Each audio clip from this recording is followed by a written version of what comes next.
بسم اللہ الرحمن الرحیم۔ اعوذ باللہ من الشیطان الرجیم۔ بسم اللہ الرحمن الرحیم۔ نحمدہ و نصلی علی رسولہ الکریم، اما بعد۔ السلام علیکم ورحمۃ اللہ وبرکاتہ۔ سامعین اکرام، پچھلے ایپیسوڈ میں آپ نے جنگ بدر کا مختصر واقعہ ملاحظہ فرمایا۔ اب جنگ کے بعد کے حالات پیش خدمت ہیں۔ رسول اللہ صلی اللہ علیہ وسلم نے 3 روز تک بدر میں قیام فرمایا اور پھر مدینے کے لیے چل پڑے۔ آپ صلی اللہ علیہ وسلم کے ہمراہ مشرک قیدی بھی تھے اور ان سے حاصل کیا ہوا مال غنیمت بھی تھا۔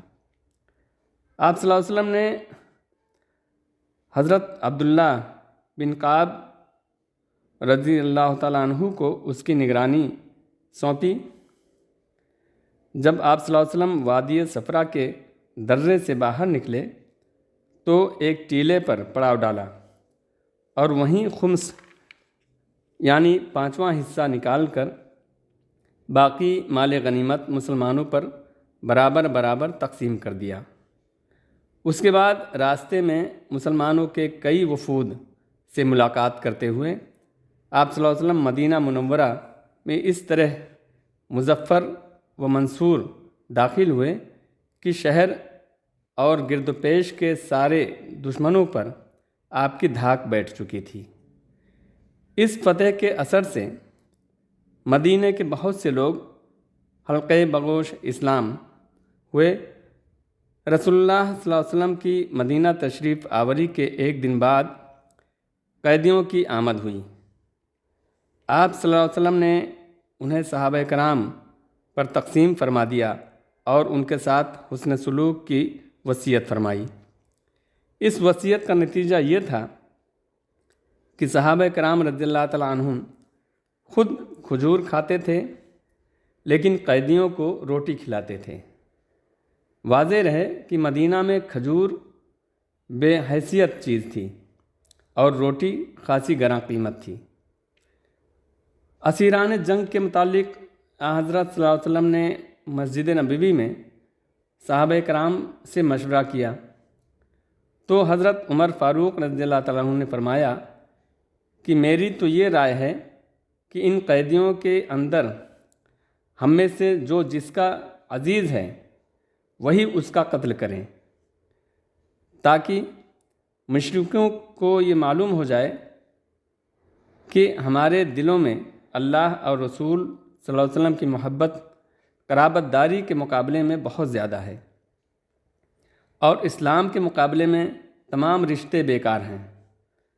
حضرت ابو بکر صدیق رضی اللہ تعالیٰ عنہ نے فرمایا کہ میری رائے یہ ہے کہ فدیہ لے کر ان کو آزاد کر دیا جائے تاکہ مسلمانوں کو کچھ مالی امداد پہنچے اور یہ اپنا جنگی ساز و سامان درست کر سکیں، اور ممکن ہے کہ ان قیدیوں میں سے اکثر کو دین اسلام قبول کر لینے کی توفیق میسر ہو جائے۔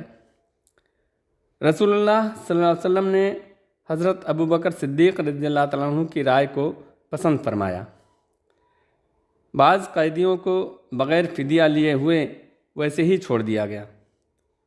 فی کس 4000 درہم سے 1000 درہم تک فدیہ مکہ والوں نے بھجوا کر اپنے عزیزوں اور رشتہ داروں کو چھڑوایا۔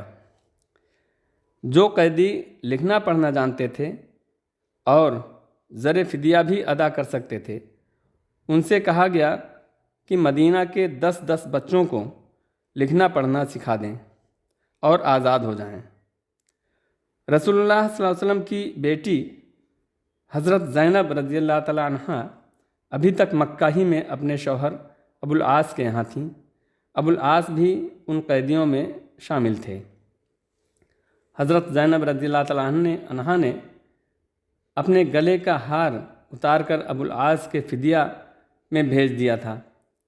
آپ صلی اللہ علیہ وسلم نے صحابہ کرام سے فرمایا کہ مناسب سمجھو تو زینب کا ہار اس کو واپس کر دو، کیونکہ یہ ہار اس کی ماں خدیجہ رضی اللہ تعالیٰ عنہ کی یادگار اس کے پاس موجود ہے۔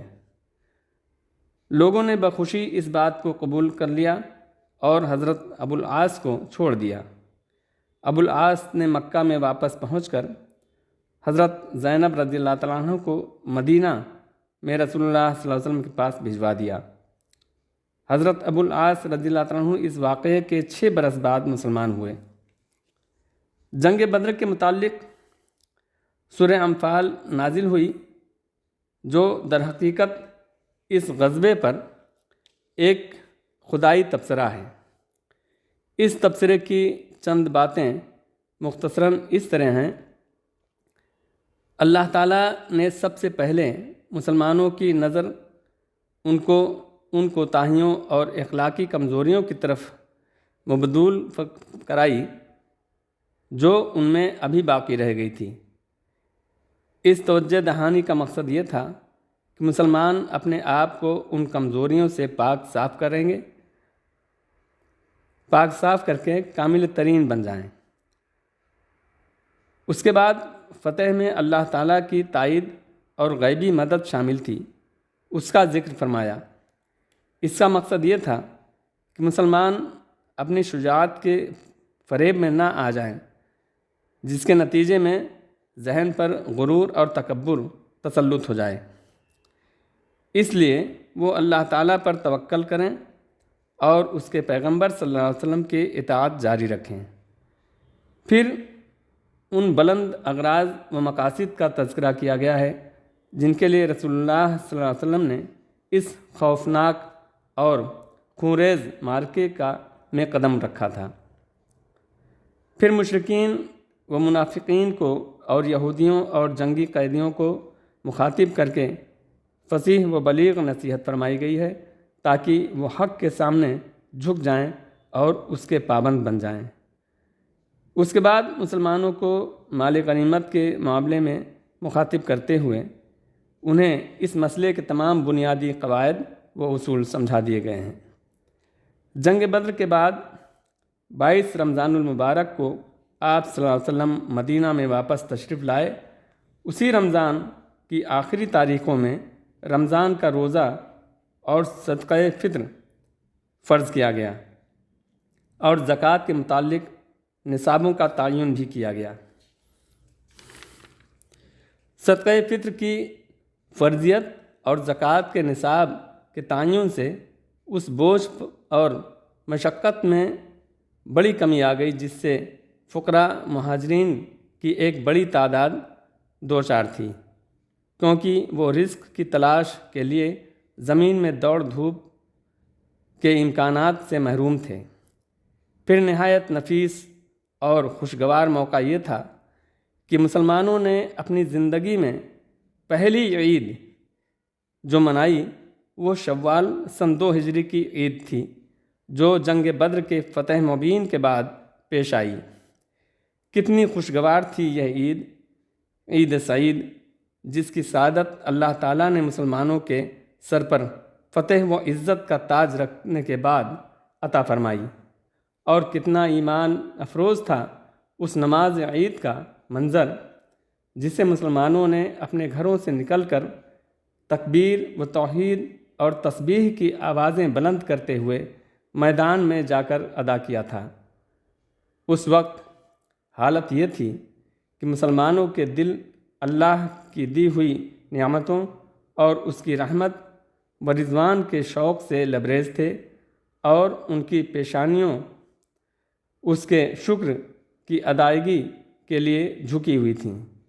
قرآن مجید کی سورہ انفال کی آیت نمبر 26 میں اللہ تعالیٰ نے اسی نعمت کا ذکر فرمایا ہے، یعنی اور یاد کرو جب تم تھوڑے تھے، زمین میں کمزور بنا کر رکھ دیے گئے تھے، ڈرتے تھے کہ لوگ تمہیں اچک لے جائیں گے، بس اس نے تمہیں ٹھکانہ دیا اور اپنی مدد کے ذریعے تمہاری تائید کی اور تمہیں پاکیزہ چیزوں سے روزی دی تاکہ تم اس کا شکر ادا کرو۔ السلام علیکم ورحمۃ اللہ وبرکاتہ۔ باقی انشاءاللہ آئندہ جاری رہے گا۔